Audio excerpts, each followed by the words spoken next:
They RTV app వార్తల్ని క్షణాల్లో చదివే అవకాశం ఉంటుంది. ఒక న్యూస్ పేపర్, ఒక టెలివిజన్ ఛానల్ మీ చేతుల్లో ఎప్పుడూ ఉంటాయి.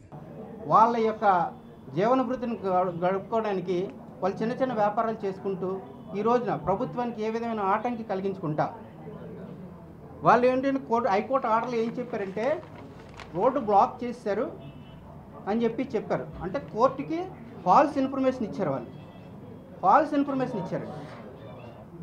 రోడ్డుకి ఇరువైపులా కూడా ఆక్యుపై చేసేసారు, స్థలాన్ని ఆక్యుపై చేసేసుకొని ఇల్లులు కట్టేసుకున్నారని చెప్పేసి వాళ్ళు చెప్పారు. ఇందులో అది శుద్ధ అబద్ధం. ఎందుకంటే ఒకసారి మీరు కూడా వెళ్ళి చూడండి, అక్కడ ఏ విధమైన కూడా లాస్ట్ ప్రభుత్వంలోని 188 కోట్ల రూపాయలు మార్కింగ్కి ఖర్చు పెట్టామని చెప్పేసి వాళ్ళ లెక్కల్లో చూపించారు. ఎక్కడ మార్కింగ్ లేదు, ఏమీ లేదు. 188 కోట్లు ఏమైంది ఇప్పటికి కూడా అర్థం కావట్లేదు.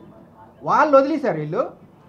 వీళ్ళు సొంతంగా వాళ్ళు చిన్న చిన్న వ్యాపారాలు చేసుకొని జీవితం కలుపుతున్న వాళ్ళందరినీ కూడా పొట్ట కొట్టి వాళ్ళు అప్పులు చేసి తయారు చేసుకున్న బడ్డీలు ఎరగొట్టారు, అప్పులు చేసి తయారు చేసుకున్న బళ్ళు ఎరగొట్టారు.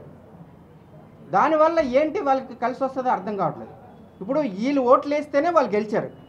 పుట్టుకతో ఎవడో ఇక్కడ కార్పొరేటర్ అవ్వలేదు, ఎవడో ఎమ్మెల్యే కూడా అవ్వలేదు. వీళ్ళు బతులాడుకుంటే ముష్టి అడుక్కుంటే వీళ్ళు ముష్టి అయితే వాళ్ళు గెలిచారు. ఈ రోజున వీళ్ళ జీవనోపాధి చేస్తున్న వ్యక్తులు ఎవరైతే ఉన్నారో వాళ్ళు సస్పెండ్ చేయాలని చెప్పేసి నేను రాష్ట్ర ప్రభుత్వం డిమాండ్ చేస్తున్నాను. అట్లాగే కోర్టుని మోసం చేసినందుకు కోర్టు వరకు కూడా విన్నపం ఏంటంటే కోర్టు తాలూకు టైం వేస్ట్ చేశారు, కోర్టుని మోసం చేసి ఆర్డర్ తెచ్చుకున్నారు. కావున వీళ్ళపైన పరువు నష్ట దావా వేయాలని చెప్పేసి కోర్టు వారిని విన్నవించుకుంటున్నాను. అలాగే ఏదైతే ఈ ఆర్డర్ ఉందో ఈ ఆర్డర్ని క్యాన్సిల్ చేయాలని చెప్పేసి మీ కోర్టు వారిని విన్నవించుకుంటున్నాను. ఆ విధంగా వీళ్ళకి ఎంప్లాయ్మెంట్ కలిగిస్తారని, వాళ్ళకి కావాల్సిన పనిముట్లు ఏవైతే ఉన్నాయో, అత్యవసర నిత్యావసర పనిముట్లు ఏవైతే ఉన్నాయో అది ప్రభుత్వమే కల్పించాలి. యాక్చువల్గా ప్రభుత్వం కల్పించకపోయినా సరే వాళ్ళు అప్పులు చేసి తెచ్చుకొని పెట్టుబడులు పెట్టుకొని జీవనం సాగిస్తుంటే ఈ రోజున దాన్ని కూడా వాళ్ళు పొట్టలు కొట్టి చిన్నపిల్లలు ఇప్పుడు స్కూల్ ఫీజులు కట్టుకోలేరు, వాళ్ళు ఉండడానికి ఇల్లు లేదు, వాళ్ళకి తినడానికి తిండి లేదు. ఇటువంటి వాళ్ళపైన మీ దౌర్జన్యాలు ఆపాలని చెప్పేసి ఇక్కడ ఉన్న కార్పొరేటర్లకి ఎమ్మెల్యే కూడా నేను హెచ్చరిస్తున్నాను. లేని పక్షంలో రానున్న ఎలక్షన్లు మీ యొక్క అందరు డిపాజిట్లు గల్లం చేస్తాం. కాబట్టి మేము ఏం చేసామని సార్, భూములు దోచుకున్నామా, ఏమైనా అక్రమాలు చేశామా, ఏం దోచుకున్నామని ఎర్రమట్టి దెబ్బలు ఏమైనా తవ్విసామా, ఏం చేశామని మీరు హైకోర్టు వాళ్ళు కేసు వేసుకున్నారు. హైకోర్టులో కేసు వేయాలంటే 2 లక్షలు కావాలంట సార్. 2 లక్షలు. అంత తప్పులు మేము ఏం చేశామని ఇంతమంది మీద పొట్టలు కొడుతున్నారు. సంవత్సరంన్నర నుంచి సార్ అతను మాట వినలేదని ఈగోకి వెళ్ళి వ్యక్తిగతంగా సుప్రీంకోర్టు ఇచ్చిన ఆర్డర్తో సహా అది పక్కన పెట్టి మేము ఆ మార్జిన్స్లోనే వ్యాపారాలు చేసుకుంటాం సార్. 30 సంవత్సరాల పై నుంచి ఉంటున్నాం. వైజాగ్లో ఉన్న 98 వార్డులో లేనిది ఈ 22 వార్డులోనే ఎందుకు వస్తుంది సార్ అంత సమస్య? ప్రజలు ఇవ్వలేదు. ఆల్రెడీ జీవీఎంసీ వాళ్ళ దగ్గరికి వెళ్తే వాళ్ళు కూడా పేపర్ స్టేట్మెంట్తో సహా ఇచ్చారు, మాకు ఎలాంటి ఫిర్యాదులు రాలేదు, ఎలాంటివి రాలేదని. అలాంటిది అతను వ్యక్తిగతంగా టార్గెట్ చేసి చేస్తున్నారు సార్. దానివల్ల చాలా నష్టపోయాం ఈ సంవత్సరంన్నర నుంచి సార్. ఇబ్బంది ఈ రోజుది కాదు, ఇంకా తట్టుకోలేక ఇదంతా అలాగని డబ్బులు ఖర్చు పెట్టి కోర్టులకు వెళ్ళలేక మీ ముందు న్యాయం జరుగుతుందని విలేకరుల సమావేశం పెట్టుకున్నాం సార్. వస్తాము, వ్యాపారం చేసుకుంటాం, మళ్ళీ తీసుకొని వెళ్ళిపోతాము. అది కూడా సుప్రీంకోర్టు ఆర్డర్ ప్రకారం 5 అడుగుల లోపల పెట్టుకోవాలి రోడ్డుకి. దానికోసం వేరే చట్టం కూడా ఉంది, యాక్ట్. సుప్రీంకోర్టే చెప్పినప్పుడు వీళ్ళు వ్యక్తిగతంగా జీవీఎం సిబ్బంది కానీ టౌన్ ప్లానింగ్ సిబ్బంది కానీ వీళ్ళందరూ పీతలమూర్తి యాదవ్ అనే వ్యక్తి మాటలు విని హైకోర్టు తీర్పును కూడా గౌరవించకుండా చేస్తున్నారు సార్. వ్యక్తిగతంగా ఇదొకటి ఇచ్చిన హైకోర్టు పిటిషన్ మా మీద వేసింది. మొత్తం ఇక్కడ పాయింట్ టు పాయింట్ ఇచ్చారు సార్. మా డిమాండ్ అంటే సార్, మేము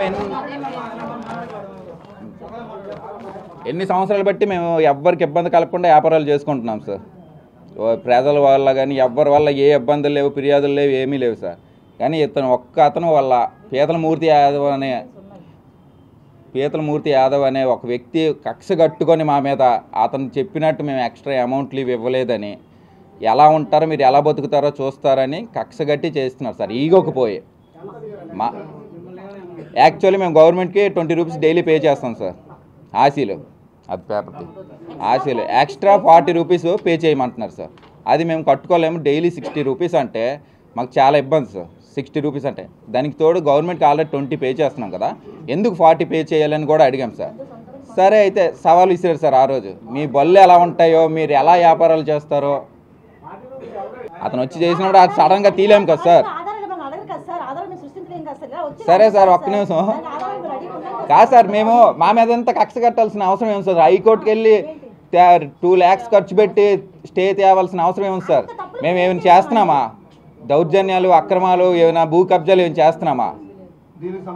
ఒక తోపుడు ఒక్కరోజు షాప్ వేయకపోతే జీవనం గడదు మాకు. అలాంటి మా మీద కక్ష కట్టడం ఏంటి సార్? పెద్ద పెద్దల దగ్గరికి వెళ్ళి ఏది చేసినా ఏది అవ్వట్లేదు సార్. ఏదన్నా న్యాయం మీ వల్ల అవుతుందనిసే నమ్మి వచ్చాం. కానీ ప్రతిసారి మాకు లాస్ట్ టైం ఇంటిమేట్ చేయకుండా మా దుకాణాలు తీయమని చెప్పి వాళ్ళ మనుషులను తీసుకొచ్చి మొత్తం పరదాలు సైతం కూడా లాగేశారండి. ఒకళ్ళిద్దరు కాదు, మొత్తం చాలామంది వచ్చారు, పరదాలు సైతం లాగేశారు. సార్ ఇదేంటి సార్, మాకు ఇదేంటి అంటే మీకు ఇక్కడ వేసుకోవడానికి అవకాశం లేదు లేదని చెప్పారు. సార్ మేము లోన్కి వేస్తున్నాం కదా సార్, బయట కూడా వేయట్లేదు, ట్రాఫిక్ కంట్రోల్ లేదు, ఏది ఇబ్బంది లేదు, ఎవరికి ఇబ్బంది లేదన్నా సరే అస్సలు ఆగలేదు సార్. మీరు తీస్తారా తీయరా, ఎందుకు తీయరో వాళ్ళ మనుషులను తీసుకొచ్చి మా పరదాలు కూడా ఇసిరిసిన రోజులు ఉన్నాయి సార్. చాలా గొడవ చేస్తాం, చాలా కంప్లైంట్, చాలా జీఎంసీ ఆఫీసులకు కంప్లైంట్ కూడా ఇచ్చాం సార్. అక్కడ వాళ్ళు ఏంటి చెప్తాను, మాకేం సంబంధం లేదు, మాకు ఎవరికి ఏ రిపోర్టులు రాలేదని అన్నారు సార్. ఇవ్వదు సార్.